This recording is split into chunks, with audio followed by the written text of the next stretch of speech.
on the inside of your stomach and on the outside, like your immune system, 80% of it lives just on the other side of that. And so when your gut is healthy, your immune system is supported. But if your gut is compromised by bad bacteria or slow motility, that will compromise your immune system.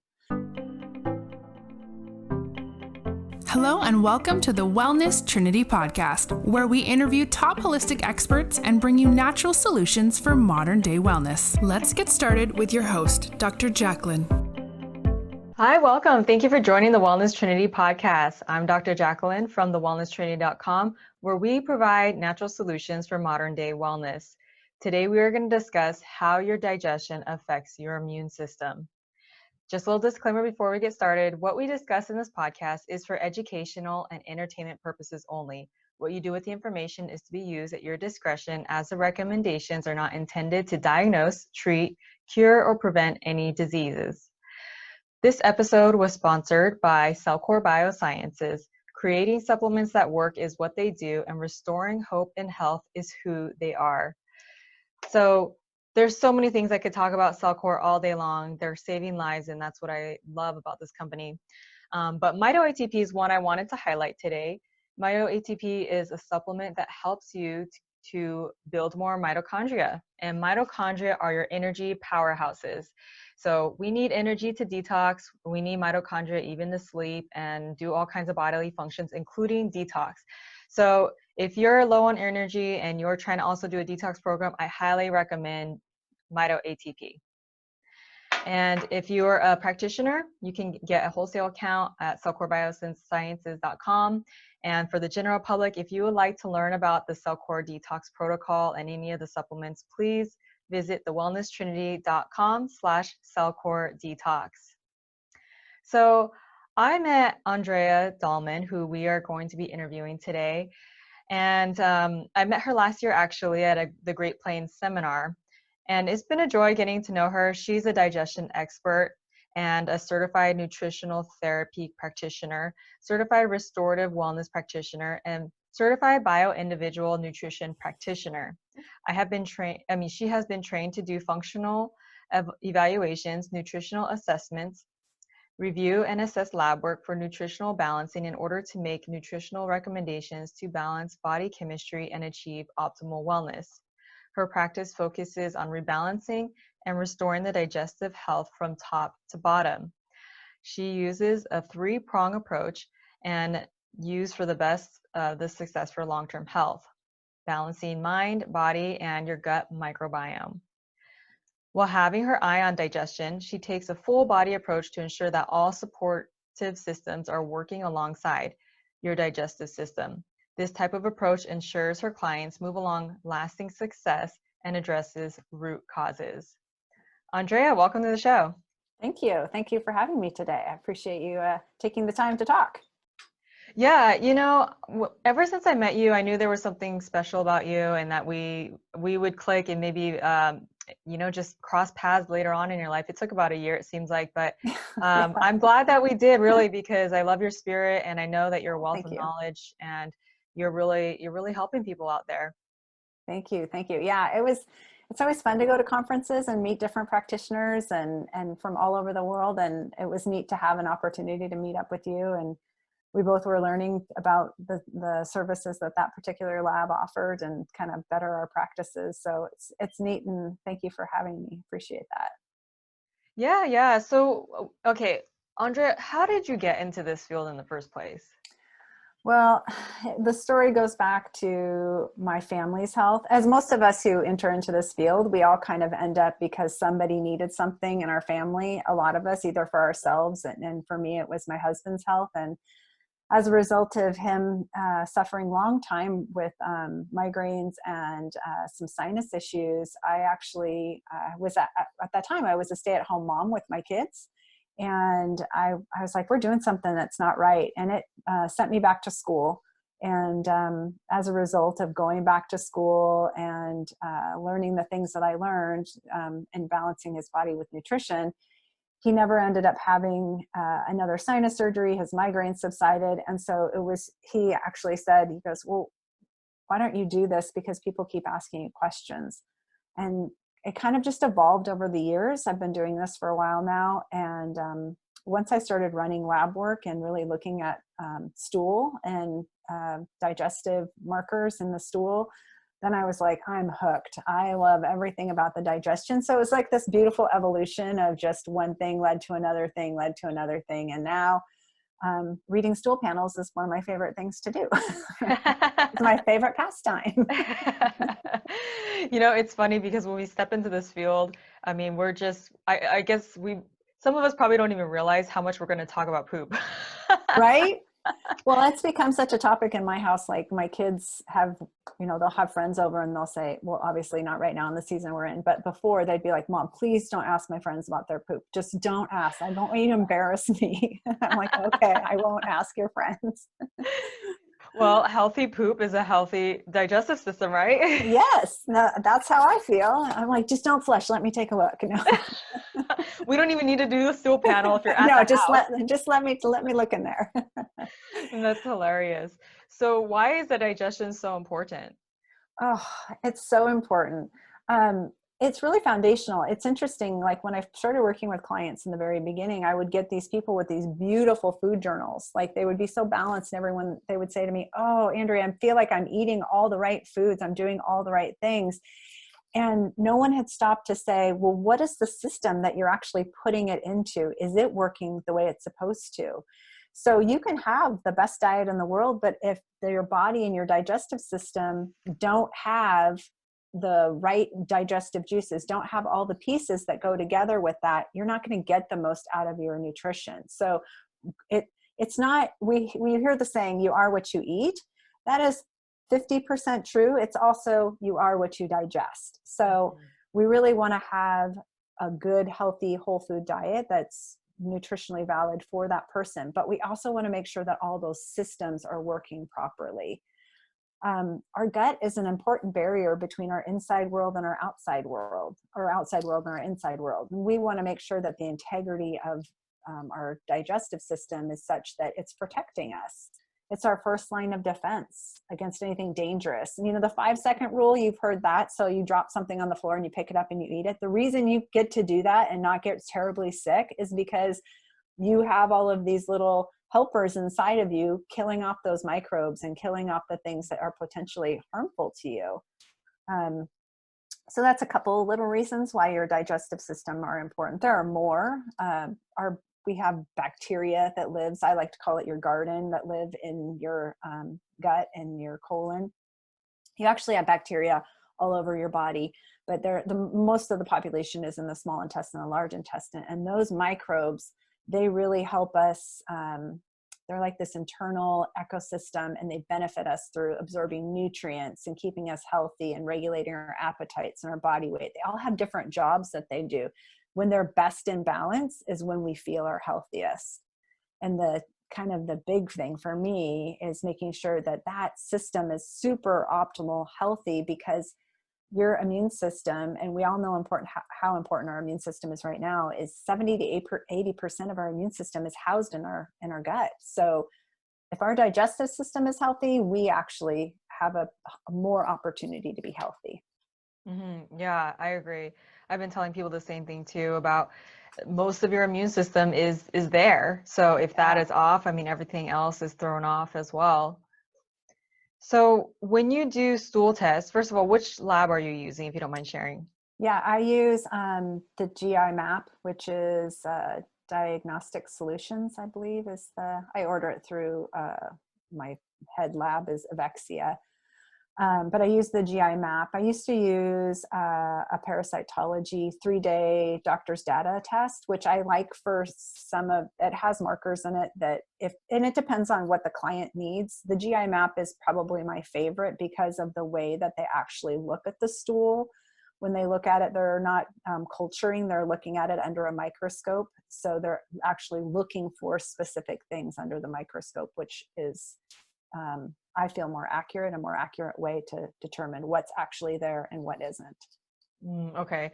Yeah, that's what I hear about stool tests, is that sometimes they're not very accurate. Like a lot of people have more parasites than what really shows up. Have you heard that as well too?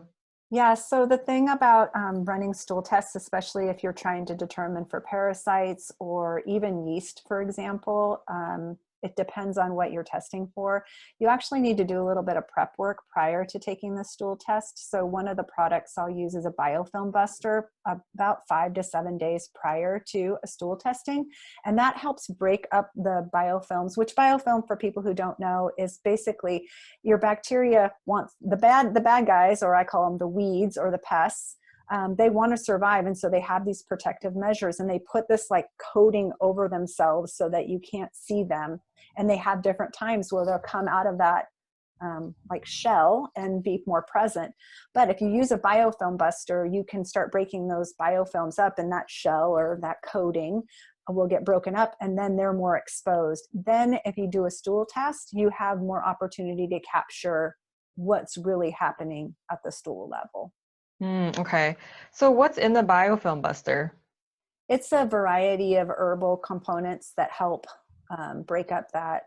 I'd have to look at the exact, I don't have it memorized. Oh, no, it's okay. I've Exact. used enzymes for to break down biofilms. But I know there's all kinds of herbs as well too. Yeah, So I wasn't I'll sure if use, there's more on one end or the other in terms of herbs or enzymes. yeah, the product that I really like is called Interface Plus by Claire Labs. Okay. That's the one that I've used the most. I think it's Claire Labs. Now I'm questioning whether that's correct, but it's Interface Plus. That's for sure. That's that is the name of the one that I use. But it works very well in kind of like really seeing if someone has more, dysbiotic bacteria or opportunistic. The thing Okay. about fungus or yeast, it's harder to capture those in a stool panel. I find that the organic acids test, which is the test that you and I met over, is a better one to actually see if we have any sort of yeast or fungal overgrowth, mold. You capture that better through the organic acids test. Yeah. And then also that mycotoxin test was incredible too. Yes. Yeah, I really like that one too. That's very telling. Yeah. That's a more advanced test. So like if people who haven't heard of that and feel like, oh my gosh, what's that?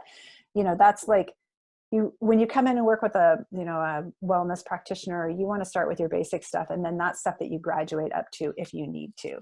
Yeah, that's well said. Yeah, perfect. Because it can get overwhelming in terms of how much it costs to take all these tests. Right. They're not cheap. Right. And there is a lot of information to be had in the standard blood lab, like just the regular blood labs that your doctor gives you, your CBC and your metabolic panel. You can tell a lot based on how your immune system is doing, in the conversation between your basophils, eosinophils, neutrophils. You can kind of get a sense of like, are we dealing with like a mercury toxicity here? Or is this like a food sensitivity? Or are we dealing with like, actually, we've got some sort of overgrowth in dysbiotic flora. So you can there's little hints in that lab work that you're a good practitioner who knows how to read that will be able to steer you to the right test if you need to go down that road. Yeah, that's a good point to say. So we talked about how the digestive system is set up. Do you want to expand a little bit more? I mean, it's like one big food tube, right? From your mouth to your Yeah, it is. It's like a hole. little, It's like a hole from one end to the other, really. And then let's give a little bit of physiology with this. yeah. So I think it's important for us to understand how the digestive system works. I think one of the things that is so beautiful is that every single person, regardless of where you come from, what you think, what you don't like, what you like, it doesn't matter. You have this system. And so the better you understand the digestive system, the better your life potentially could be in terms of your health. So in thinking about digestion, it really starts in the brain. A lot of people say it starts in the mouth, but it starts in the brain because we see our food. And when we see our food and smell our food, it sends messages up to our brain. And then it tells our brain, start making saliva. So that salivary amylase and salivary lipase, which are enzymes that are in your saliva, start that digestion cascade. And I like to think of digestion like a line of dominoes. So the chewing and the mixing of those enzymes in the mouth, that's really where it's the second place where it is really important, that second domino of experiencing your digestion. Then when you swallow, travels down your esophagus, there's like a little valve at the bottom called your lower esophageal valve, and it drops into your stomach. And that's when we first get it comes in contact with hydrochloric acid and pepsin. And hydrochloric acid kind of bathes and cleans the material or whatever food you've eaten, and the pepsin helps break down the protein. So you start breaking down your carbohydrates and your fats in your mouth with chewing, and then it's the secondary place that your proteins actually get started in your stomach. After everything's kind of, I call it a blender, it kind of gets blended up in there in your stomach, and it goes through this process. There's a valve at the bottom of your stomach called the pyloric sphincter, and it opens up, but it has to be really acidic in your stomach, which is really important. If it's not a pH of like 3.2-ish, then that pyloric sphincter will stay closed. We could talk about what that means and how that affects things, but the pyloric sphincter opens, and then your food, or what's now called chyme, goes into the first part of your small intestine, and that's the duodenum or duodenum, depending on who taught you. And in that area, the pancreatic enzyme, or the pancreas sends over pancreatic enzymes and something called sodium bicarbonate, and it makes it neutral, because we went from a really safe acidic environment to now this tissue that can't handle acidity. So that sodium bicarbonate neutralizes it. And then bile gets sent from the liver to the gallbladder down through this bile duct, and then that helps start to break up our fats. So think of like if food arrives in the duodenum, of like grease in a kitchen sink, and you put the dish soap in and you see the droplets happen. That's what bile is essentially doing. It's like breaking it up into really small particles. You also have a little bit more digestion that happens in the duodenum with the carbohydrates, and then it gets sent into the small intestine. Small intestine is this long, beautiful tube that has these finger-like protrusions called villi, and the villi participate in something called peristalsis, where it like squeezes and releases and squeezes and releases, and that's where your body is taking on those nutrients that are in that food, if they're at the right size. It's very important. So if there's anything that's going to hiccup up top, we become compromised. But those villi then do this action. I could talk about the villi. The villi are amazing. And then it passes through a valve at the very bottom between your small intestine and your colon called the ileocecal valve. It opens up and pushes the waste into the ascending colon. Now your ascending colon, you would think your colon, what's the big deal? But it has this like whole recycling center. So it recycles bile. Bile is very expensive for the body to make. It doesn't waste any. So if there's any extra, it goes back up to the liver to get recycled. We recycle any water, extra water gets sent back into the body. And B vitamins are made there, and vitamin K. So it's a really important, your ascending colon, a lot of action happens there. But what's left? Waste. So transverse colon, which is kind of over the top, and then back down, it's all forming into stool now, and it gets held in the sigmoid colon until you get ready for elimination. That's essentially how everything should work. Now there's lots of little dominoes that get pulled out. Like if someone is taking a PPI, and they shut down their acid production, the food sits in the stomach, and that pyloric sphincter doesn't open at the bottom of the stomach. And what happens to food that sits and it's not getting digested? It ferments. And that's when people start to experience that belching. And then eventually more food comes in, a pyloric sphincter is forced open, but nothing's at the right size. Then it puts stress on the rest, puts stress on the villi, put stress in the colon. So there's all these little different places where things can kind of get a hiccup and go wrong. So that's why understanding how your digestive system works so that you can be in the best position to maximize that when you're eating. Now, the biggest, and I can't believe I missed this. This is so huge. When stress is on, digestion is off. You can't make any of those digestive juices. The enzymes won't show up in your saliva. Like if stress is on, digestion is off. They cannot coexist. So if you're eating and having a conversation about coronavirus and getting all upset about it and talking with somebody about it and trying to eat, and your stress level is high, your digestion is off. They live in two different, there's the nervous system, the autonomic nervous system, two branches, the sympathetic and parasympathetic. Yeah. Yeah. I'm glad that you mentioned that, because obviously we're going through a very stressful time right now for many people. Some people are obviously not as affected as others, but those that are affected, I mean, we were talking about this off air, and I really feel for them because Yeah. there's a lot at stake for some people. And just trying to find that peace in the midst of it can be hard. But also knowing that if we harbor that stress, we're not going to be able to digest our food, and our immune system is going to be compromised as a result, right? Right. So, and I like to give tips along the way. So if you're listening to this and you're like, oh no, that's me, like I am stressed out, or I am like doing things that are making me feel stressed, or my life is stressed. When you sit down with your food, like just take a moment, just see your food, breathe. Like if you're someone who prays, pray over your food, like just be grateful for your food. Like take just, a minute and just be with your food. Try not to do anything else while you eat. You will increase the level of digestion just by that simple act of taking 5 or 10 minutes and just eating with your food and like being present with your food. So very important. But if we're stressed, it really does compromise, because that, where we're talking about like 70 to 80% of our immune system is housed in our gut. If we're stressed out and we're eating all of these foods, it's putting stress on those cells, and they're not able to do the jobs that they're supposed to do, like produce immune support. Yeah. So you talked about the stomach acid, and a lot of times people think that that they have too much acid. Yeah. Right. And we're here to debunk that. A lot of times, and it's the opposite. We don't have enough stomach acid, and therefore that's why we're having these stomach issues, right? Right. So Yeah. I hope that people took note of that, because taking things that decrease your stomach acid might not be the best idea if you want Right. your digestion to work very well. Right.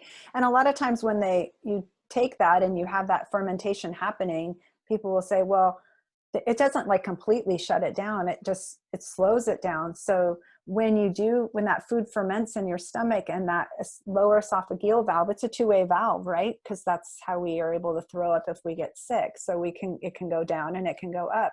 If there's a fermentation and gas is off gassing, it's going to force that valve up. And then a little bit of that stomach acid is going to show up in our esophagus. And our esophagus doesn't have the same type of tissue as our stomach. Our stomach has this like mucosal covering that helps protect it from the stomach acid, but our throat doesn't have that. So, if you took acid and dropped it on your carpet, it would burn your carpet, right? Because the carpet isn't made for that. But in the bottle, it can handle it because it's got the right type of. So it's just important to. Right. So we don't want stomach acid in our esophagus. Right. For sure. And so if someone's burping, if they burp a lot, then they probably don't have enough stomach acid then, huh? That could be, or it could be that, or it could be that they're eating when they're stressed, right? Because if they're not able to make those digestive juices, it could be that they're eating foods that they're sensitive to. If people are really struggling with a lot of like acid reflux, a simple, easy kind of test is to cut out the big 5. And the big 5 are citrus, tomatoes, coffee, chocolate, and alcohol. I'm sure some people are not very happy about that. But I'm trying to get that out of like chocolate, coffee, alcohol. I know some of my clients. I know. Everyone's crying. Well, and I think what's important to understand there is if you really want to know for yourself, just take 3 days and do just a 72-hour biohack test and say, this is a test. Test it out for yourself. See if things improve by taking the big 5 out. If you see that acid reflux or heartburn go down as a result of removing that, that's when you ask yourself the question, is it all of the 5? Then maybe you like bring just one of them back.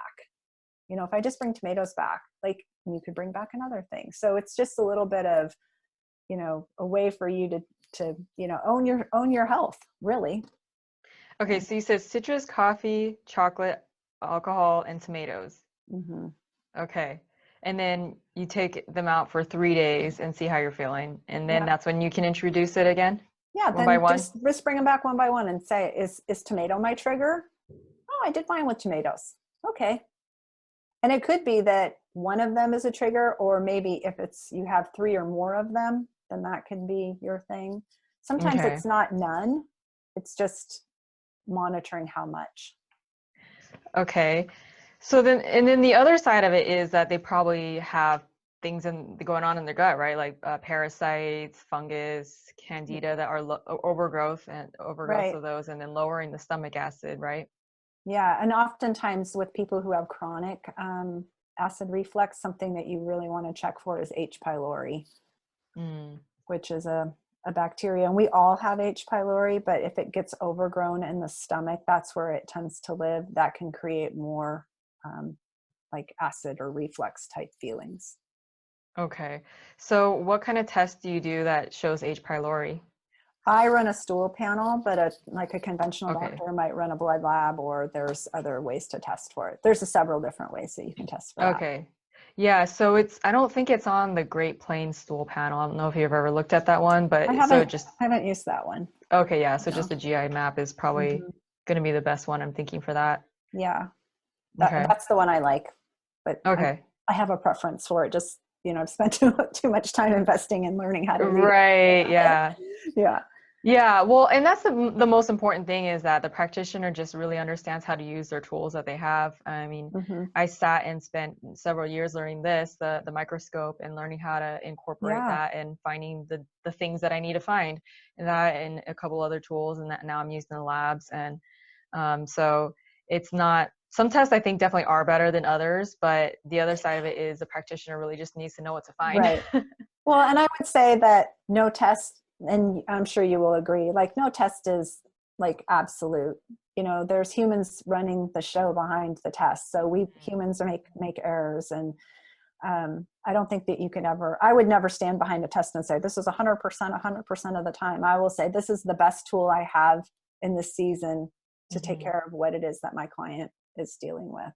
Yes, that's a good thing to know as well too, because I think sometimes we can look at these tests like that's it. It's the Oh, goal. this is No. everything. And then a client might have, maybe it might be the opposite, where they don't have anything showing up, and they're like, well, I don't feel good. There must be a reason.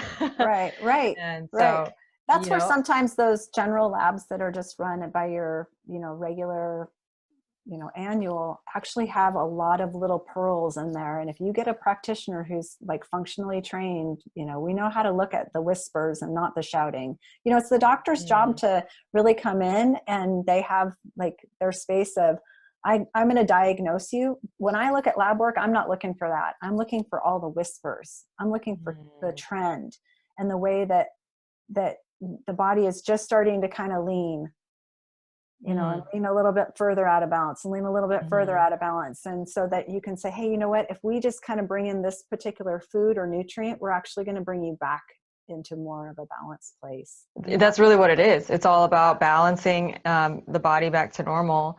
Yeah. And I know you don't diagnose, and I don't diagnose either.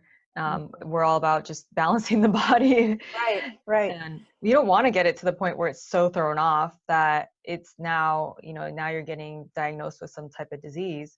right, Really, the body's just extra out of balance at that right. point.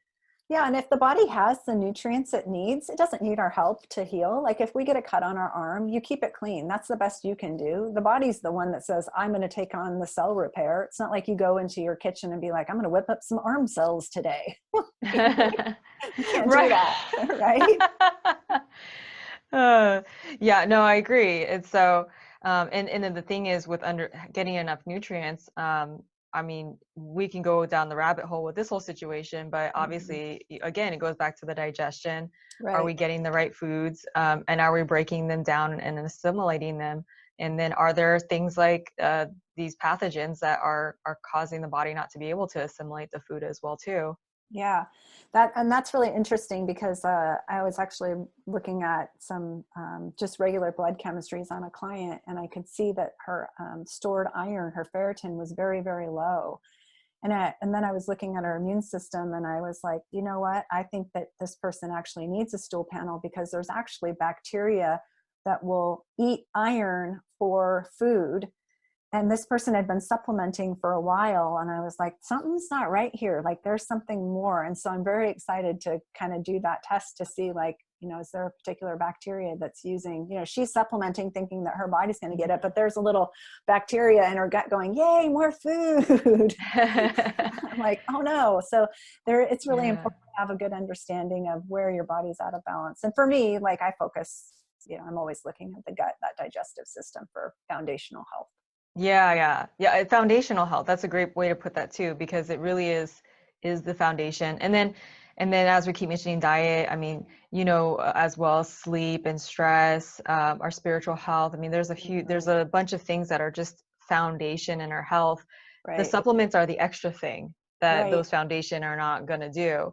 Yeah. And you want to make sure that foundation is set right. Otherwise it's like, I mean, it's good to take the supplements. It's even more necessary if you're not living a good life. But at the same time, it goes hand in hand with the other foundation too. Yeah. I tell my clients all the time, I'm like, you can't supplement yourself out of this. Like if you don't create a healing environment, like if your lifestyle doesn't support the healing, it's not going to matter. It's like pedaling with one pedal on a bike. You're going to move, but you're not going to get very far. Because it's just, you definitely do have to create that. Like you have to create space in your life, and you have to create, some changes. Like some people have to give things up and they don't want to do it. Like going to bed earlier or saying no to something, like creating boundaries for themselves. All of that matters, especially for supporting your immune health and being able to, create space for optimal digestion. Yeah. So let's dive a little bit deeper into the gut and its connection to the immune system. I know you touched on it a little bit, but I know you are all about the inflammation and how that relates. So, yeah.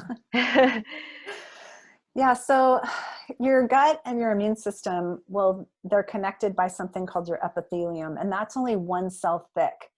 And on the inside of your stomach and on the outside, like your immune system, 80% of it lives just on the other side of that. And so when your gut is healthy, your immune system is supported. But if your gut is compromised by bad bacteria or slow motility, that will compromise your immune system.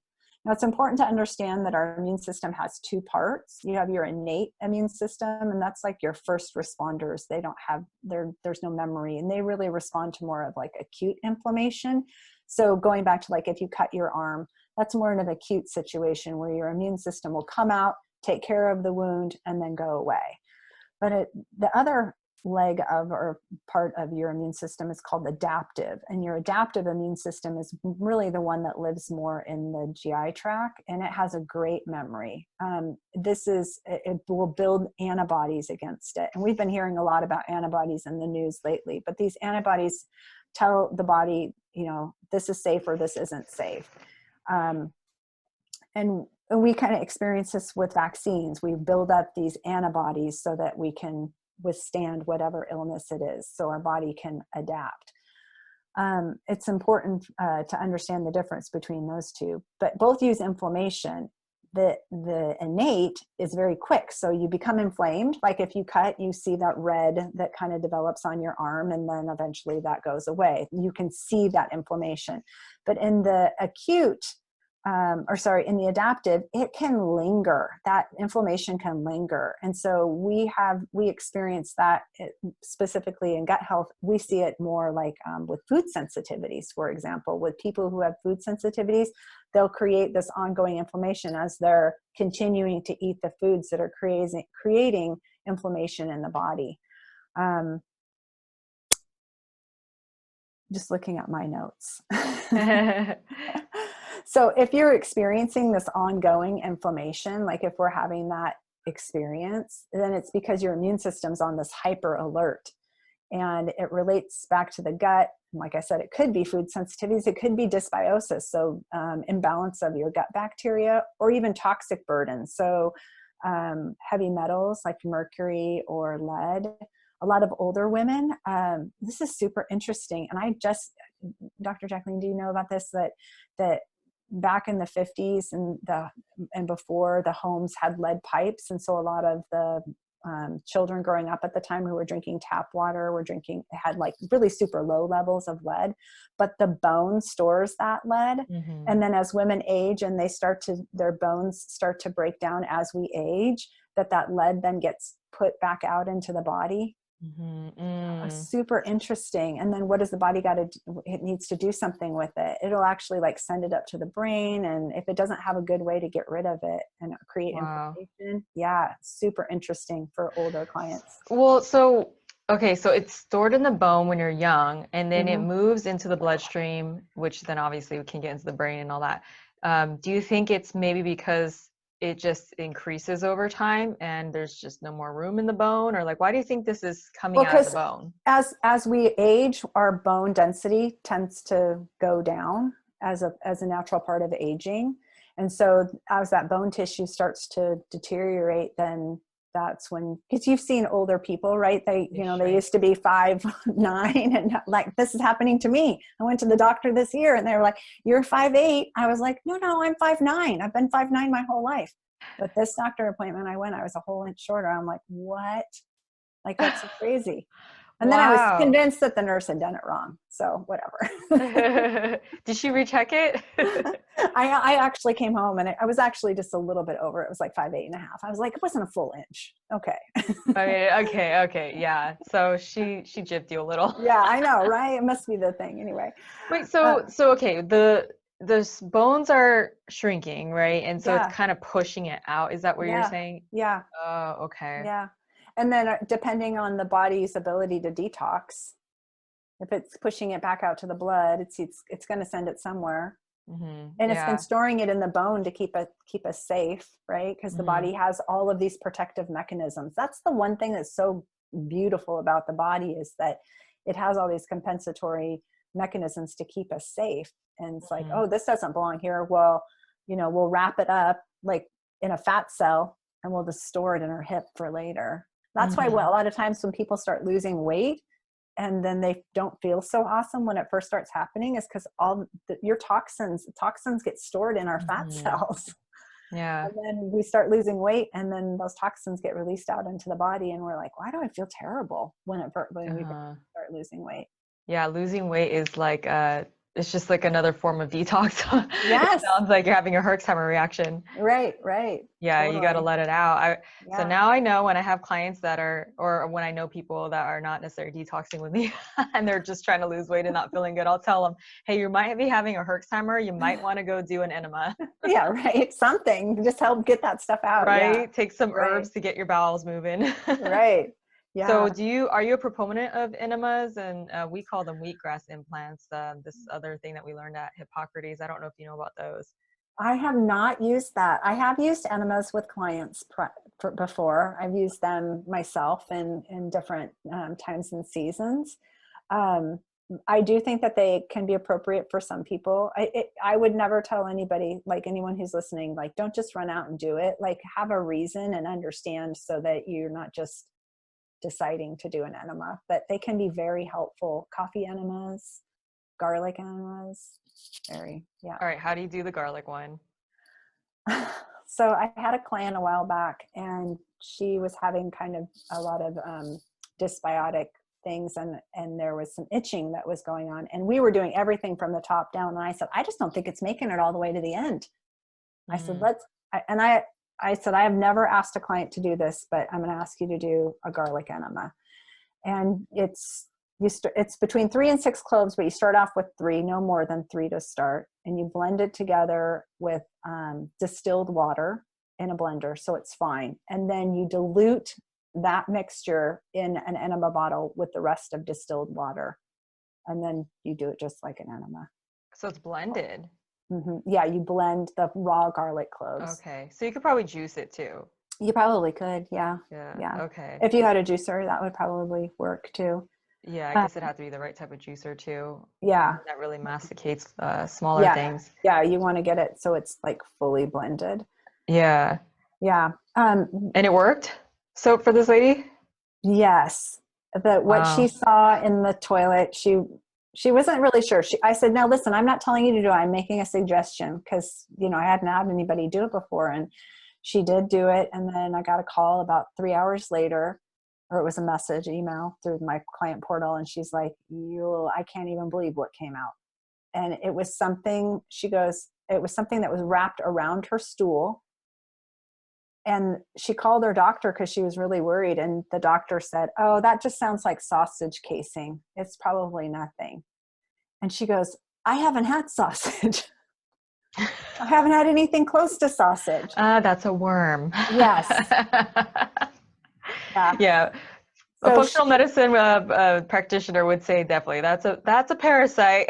Yeah. So it worked. It worked great. And she actually had her husband do it too. And he had it too. And we figured out that they were coming in. She had chickens and they were taking the eggs. And I think we figured out that either she wasn't washing the egg or something before cracking it. And potentially that's where the source of it was. Wow. Yeah. I've never heard of that before, but I don't know too many people with chickens. So now that's going to be on my radar if I do. Yeah. That was just a hypothesis. We weren't like 100% sure, but that was the only thing that we could think of that potentially where she would have like fecal matter, like close to fecal matter. Like we weren't sure.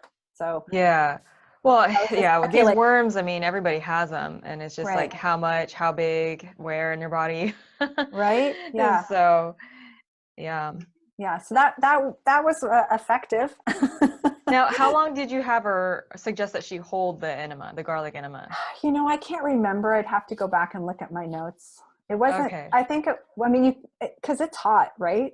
Garlic is I mean, coffee enemas you hold for like 15 minutes at least. Yeah, but I don't think it was that garlic long. enema? Yeah, I don't think it was that long. I'd have to go back and look at my notes. I don't remember the exact amount of time.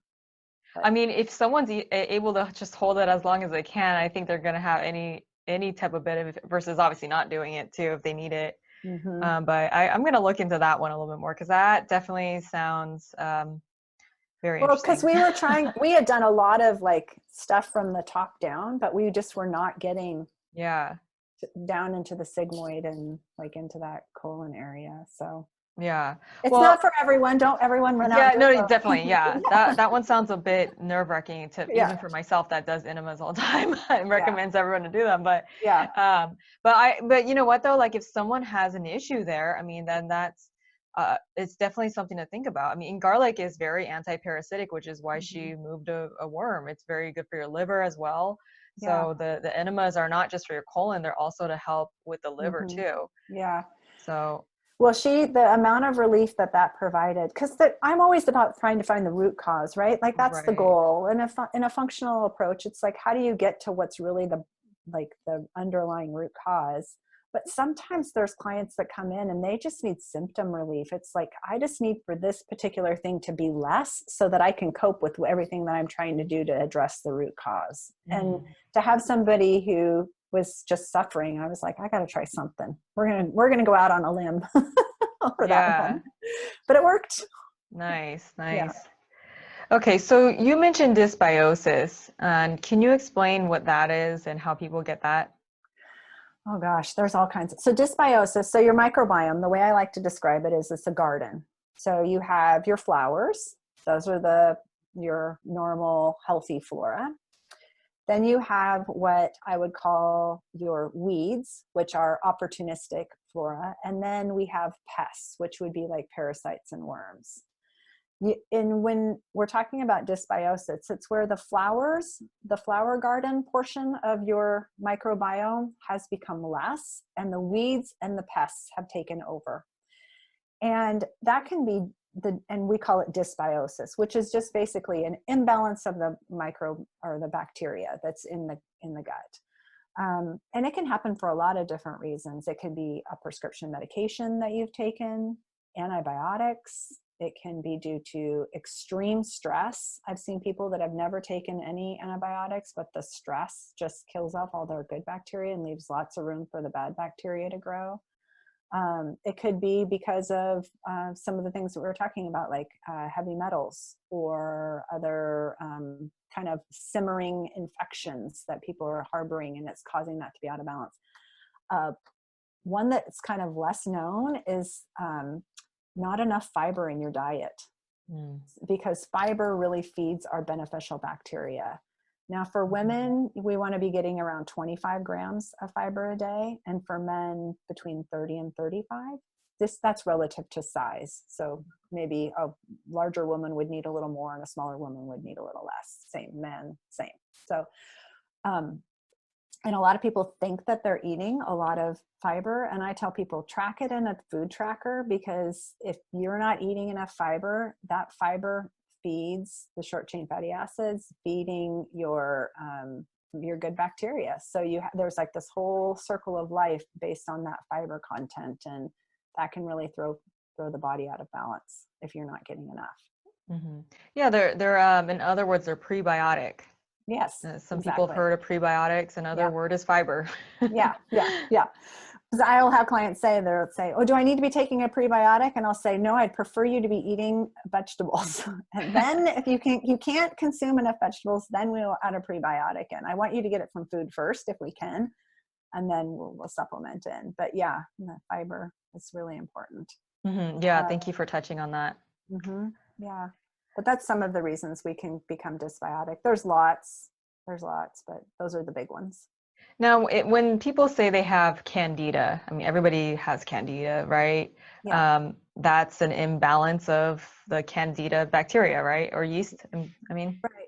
So yeah, it's kind of like H. pylori. Like there are certain bad bacteria that we all have a level of. It's about whether it's kept in check. Like we want to have the appropriate amount, but that's not too much. It's like Goldilocks, right? Not too little, not too much, just right in the amount that we want. So yeast is in that same way. Everybody has a level of candida or yeast strains in their body, and it's only when it becomes overgrown that it becomes a problem. And people with like a candida overgrowth will experience things like bloating, maybe yeast infections, fungus on their toenail. They might have skin issues. That would be a sign of some candida. When that's like a telltale sign that, okay, that particular strain or microbiome or your bacteria is overgrown. Okay. Now, your gut flora affects your neurotransmitters. And I'm not sure if everyone listening knows what neurotransmitters are. So can you first explain what that is and then how the gut affects those?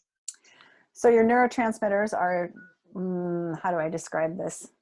Like messaging that your brain puts out, like it's a hormone essentially that your brain says, okay, this is what's happening, or this is what's happening. And as it relates to your gut, 80% of your serotonin, which is your feel-good hormone, is produced in the gut. And we would think, oh, it's a neurotransmitter that we think, oh, it should be produced in our brain, but actually more is produced in our gut. But dopamine, epinephrine, those can also be produced. Those are also neurotransmitters that can be produced by the brain. Yeah, and if people don't have enough of certain ones, I mean, they're not going to be able to sleep. They're going to be more anxious. Melatonin, yeah. Yeah, so it affects every part of our life, but it even affects our emotions. Right now, a lot of people are on the edge, as we've been talking about, with their stress, but just emotions in general, whether you're happy, sad, stressed, angry. I mean, there's chemicals called neurotransmitters that are related to those. So when our gut is all thrown off, then our neurotransmitters are not made as well, and then we can be extra sensitive in those areas. And then you throw something like the coronavirus on top of that,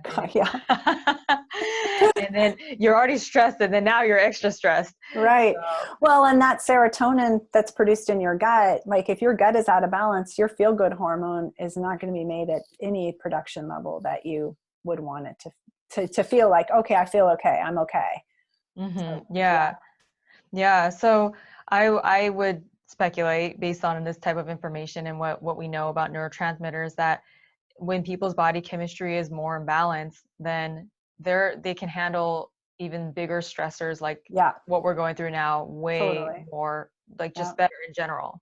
Right. And any life stressor, it doesn't matter if it's the fact that we're quarantined and this thing is going on and the virus and people losing jobs, no matter what situation someone's in, and it's not to undermine the stress of it, yeah, there's certain times that things are really stressful. But at the same time, the person that is more chemically balanced will just deal with that situation a lot better. That's so true. Very well put. Yes. And because we were built for stress, like we were built to be able to handle stress, and we are supposed to have a bandwidth for it. But when we have all these other things coming in and kind of pinging us, it makes our bandwidth shrink. So the more we can do to take care of our health and expand that bandwidth, the better we have the resilience to deal with it. Yeah, that's absolutely true. So what are some tips that people can do to support their gut health and immune system? Oh, that's my favorite. So the first thing I like to do is say, let's remove the things that we know are stressors, like remove them.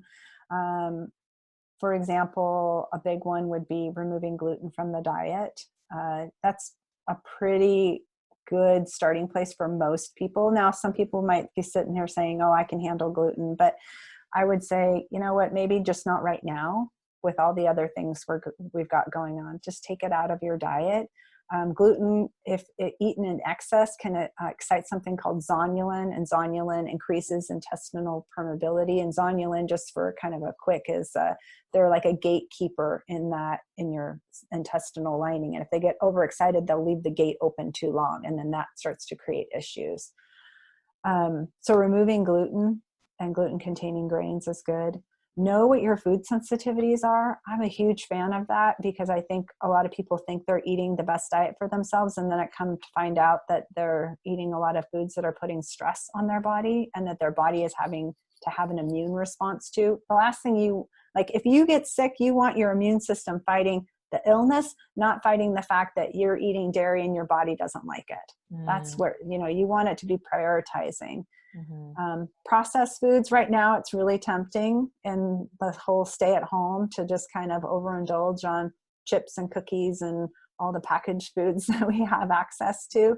But I will tell you that the grocery stores still have a lot of the fruits and vegetables in the section. You might not be able to find white flour on your shelf, but you will find all the beets that you can eat. So I would tell you, get out of the aisles, get in the perimeter, and eat whole real food. So remove those food stressors like the processed foods for sure. Yeah, well, and we need those nutrients if we're going to deal with what's going on, right? I mean, I did the same thing. I stocked up on stuff that I don't necessarily normally have, but I definitely tried to make the better choice. Obviously, there's organic versus not, and there's certain things that we should eat and not. Even with packaged food, I mean, there's still better choices to make. But at some point, I was like, okay, even though I have my microgreen farm, although what was happening was I got to a point where I just didn't have enough fresh produce from my microgreen farm. So I was like, I just have to go to the store and get something that's like, that's a vegetable, you know what I mean? I can't sit here and just eat these packaged foods and think like I'm going to feel okay. Yeah. So those are kind of the big remove those particular things. If you don't know if you have food sensitivities, Dr. Jacqueline, do you run a food panel? Do you run a food sensitivity? Yeah. I don't do it too often because it's just another test. Right. But I'll do it. And I'll do some of the I'll just recommend off the bat, people cut out the gluten, the dairy. I find eggs something pretty common on that test as well. And I think there's something else. Soy. Do they have, I don't know if they have soy on that panel I run now I think about it. I use the Great Plains one. Do you use that one?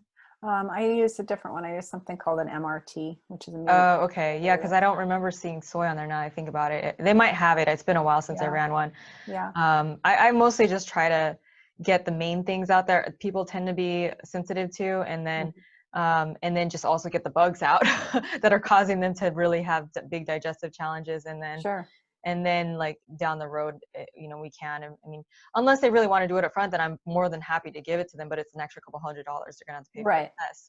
So my prioritization is not usually there first unless they are okay with that. Yeah. I mostly run the food sensitivities if I know that we're dealing, like their diet, they're already eating what I would call a pretty clean diet and have eliminated most of the big offenders. But I think it can be helpful, especially when picking out supplementation, because sometimes it's the small things that are in the supplements that people are not thinking about, and then we supplement. And so does yours have herbs on it as well too? It has chemicals, so I get to see like now I'm totally blanking, but like red food dye number 4. I can see like food dyes. I can see, it's a pretty comprehensive. I like it because it has a bunch of chemicals like solanine. So like maybe somebody doesn't have a sensitivity to tomatoes, but they do to all the nightshades, and it will show up. Okay. So that's good to know. I was going to say people should not be eating red dye. But things like that anyway, right? But some people still have it like in their personal care products. Oh, like I see what you're saying. Okay. But then they'll be like brushing their teeth with, a toothpaste that has red dye number 4 in it, and they use it twice a day, every day of their life. So for some people, that's kind of a game changer, is the chemicals that they capture on that. It's a pretty good test, 170 foods and chemicals. Well, and don't get me wrong, I think that if people can do these tests, then why not? I mean, it's the more information that a practitioner can have up front too, the more that we can help the person. But a lot of people tend to need to kind of just need to do it along the way. And there's nothing wrong with that too, because there's usually a lot of stuff that needs to happen in the beginning, especially where you might not necessarily need to know that other piece of information. Yeah, I agree. You can peel that other layer later too.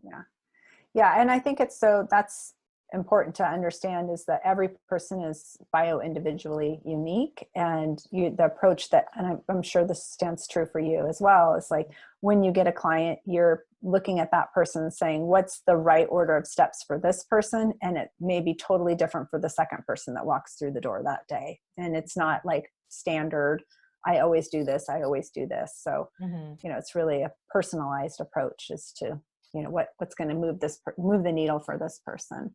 Yeah, definitely. So some of the things I like to add in terms of food that people might not be thinking about that are supportive to creating good digestive health is fermented foods. And I'm not talking, and I like sauerkraut, but I'm not talking about the one that you get at the ballpark when you put it on your hamburger or hot dog. I'm talking about fermented. It would be in the refrigerated section of your grocery store. So that has good bacteria in it that helps seed your bacterial strains. Prebiotics, which we talked about, fiber-rich foods. So eating vegetables and even fruit, for that matter, that have fiber attached to them. Bone broth. I like bone broth for a lot of people. The only people I wouldn't do bone broth with is people who have a histamine sensitivity, because bone broth tends to be higher in histamines. And then making sure that people are getting a lot of antioxidant type foods that are CE and A rich, like kiwi and kale, spinach, strawberries, turmeric. Those are all important. And then the last would be, if you're not a big fish eater, to make sure that you're getting a quality source of omega-3s. I don't think that we get enough, unless you're someone who has fish a couple times a week. I don't feel like most people's diet get enough omega-3s. What do you think about that? I'm not completely sure. That's a good question. And what do you think about in terms of like, if someone's a vegan, let's just say that, do you think that they can do it with flax seeds and chia seeds and things like that? I think if their body, yes, but sometimes for me, my clientele, they sometimes will be digestively compromised. So like seeds tend to be a little bit harder to actually break them down and then get access to the nutrient inside. So if they're vegan, I will use, there are some vegetarian sources where you can get it from like an algae. That's what I was thinking, algae oils. Yeah. There are some other like more plant-based sources of omegas. Yeah. And then you also use probiotics with your clients as well too, right?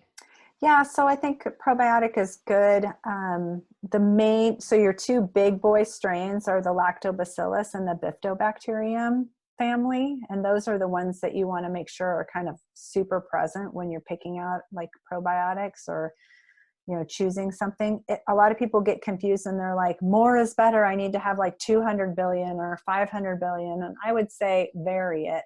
Don't just go right after the big gun right out of the gate. If you've never taken a probiotic, low and slow is better. Otherwise you're going to get die-off and you're just going to have diarrhea. That's a bummer. Literally.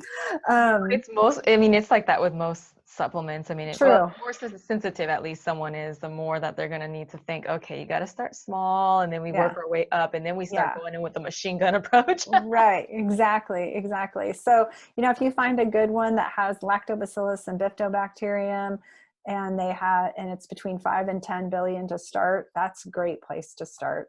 But you want to have that good bacteria in there because it really is important for your body to be able to extract nutrients.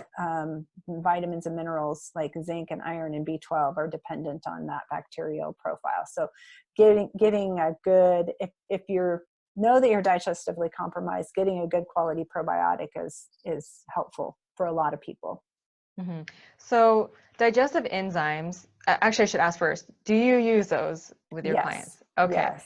So there's a difference. The digestive enzymes, they break the food apart, right? They help to break them down. And then probiotics help you to absorb them. Correct. Right? Mm-hmm. So they kind of go hand in hand. They both work with your digestion, but then there's a difference. Probiotics, they're not necessarily breaking your food down, right? No, they don't exactly work that way. It's more about getting access to the nutrients in the food after it's been digested and like populating. So each bacteria, they like make something. The bacteria actually have like little jobs that they do. We're just like big bacteria bags. We're more bacteria than we are DNA. But I think that it depends on, like, not everyone needs a pancreatic enzyme or an enzyme. It just depends on if their upper part of their digestive system is more compromised and getting access, breaking that food down. So sometimes it's not necessary, but a lot of times if bacteria population is low, taking that probiotic can then help repopulate and get more diversity in the gut.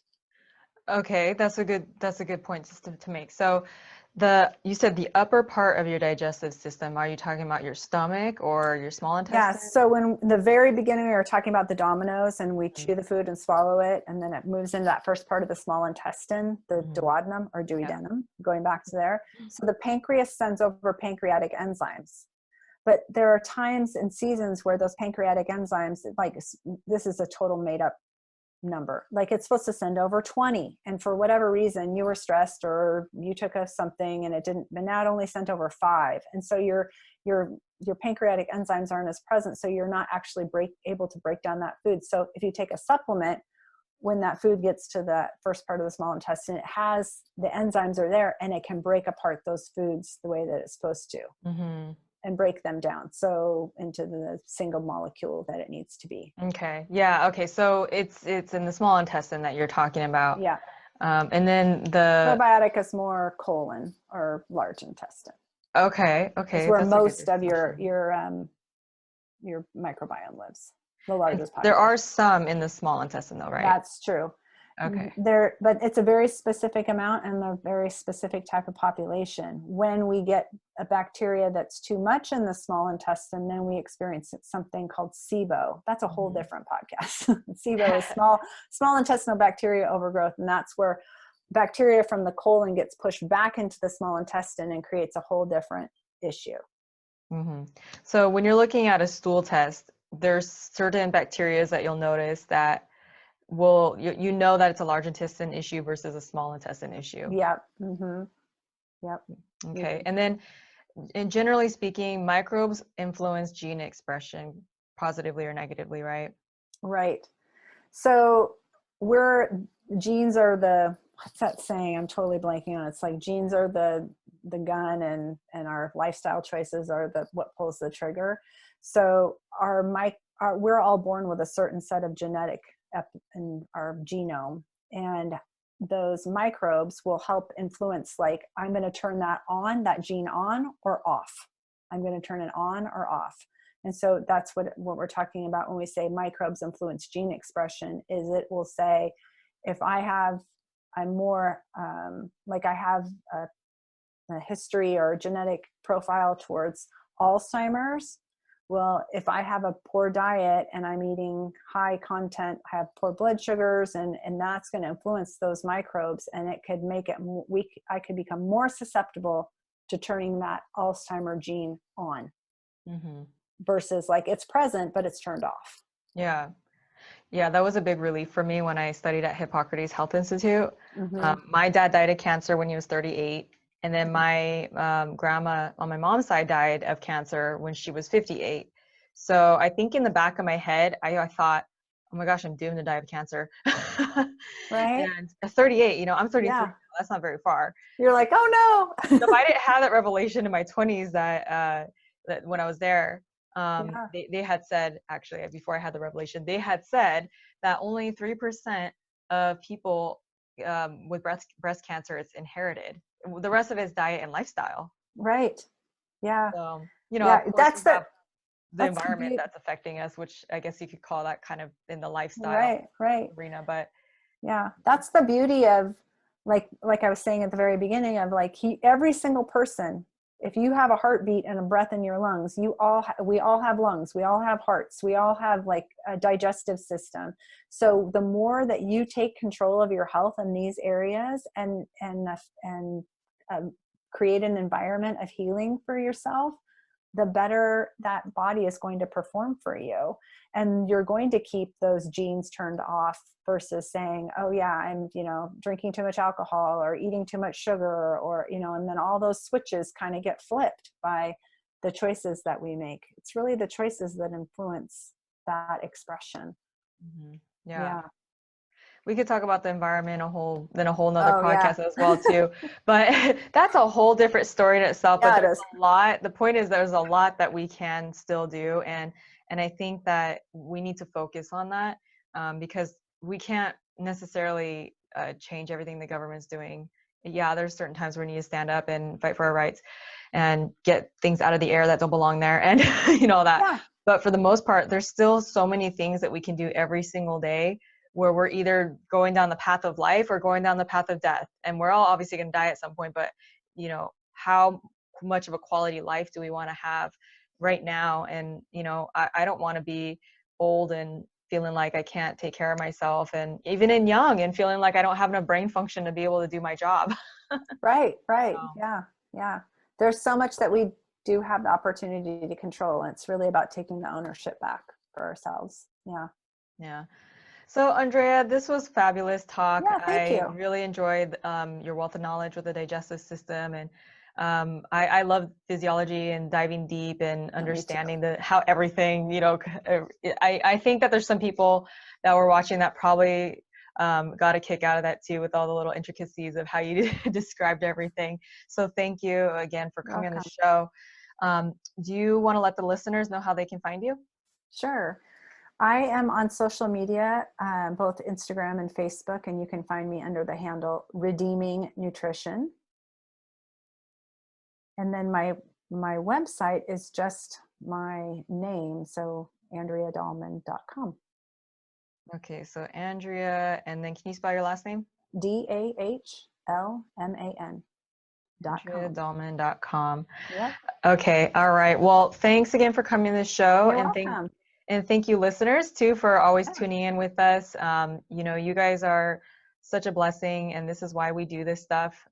You guys give us purpose and passion that we can live for, and I just really appreciate you guys in that way as well. So maximum blessings to you and your family, and we will return again next week. I'm Dr. Jacqueline. I'm here so you know. My Super Immunity Boost Juice Guide is now available on thewellnesstrinity.com. You'll learn how to grow broccoli microgreens, the ingredients I put in my green juice, and super nutritious supplements you can add to enhance your immune system. Again, go to thewellnesstrinity.com and you'll receive your free Super Immunity Boost Juice Guide. Thank you for listening to the Wellness Trinity podcast. Be sure to subscribe for more wellness tips to help you achieve optimal health. Don't forget to rate and review so we can continue to bring you the best content. See you on the next episode.